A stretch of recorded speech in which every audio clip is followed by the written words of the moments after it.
Et si vous pouviez libérer du temps chaque jour sans sacrifier vos priorités? Structurer son emploi du temps, j'ai des clients qui m'en parlent souvent.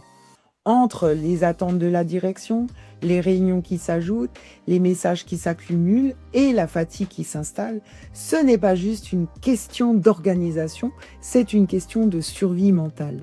Alors maintenant, je leur dis une chose toute simple. Chaque dimanche soir, prenez 10 minutes, pas plus.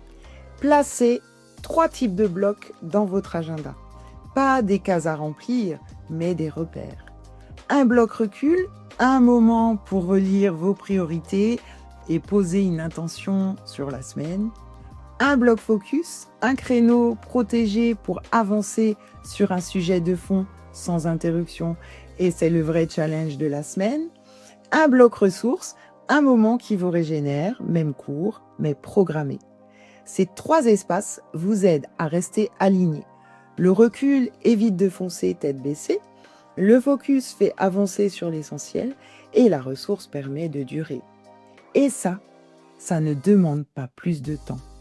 Je rajouterais même, quand tout est bien structuré, vous pouvez répondre aux sollicitations imprévues sans vous disperser.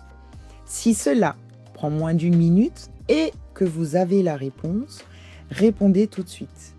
Si vous n'avez pas la réponse, vous pouvez sereinement dire « Je reviendrai vers toi plus tard » en donnant un délai de réponse en fonction de l'urgence du sujet. C'est ça aussi, être au clair sur ses priorités. Pouvoir décider à tout moment où mettre son attention.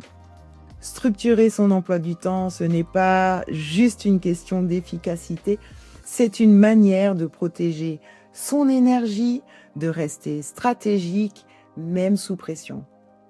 Et c'est précisément ce que j'accompagne au travers du parcours Prisme Élite, un espace confidentiel pour dirigeants exigeants où l'on vient poser un cadre clair, reprendre de la hauteur et faire des choix alignés au bon moment pour les bonnes raisons. Si vous ne cherchez pas une méthode, mais un espace, faites le choix du parcours Élite. Je vous propose le lien en commentaire.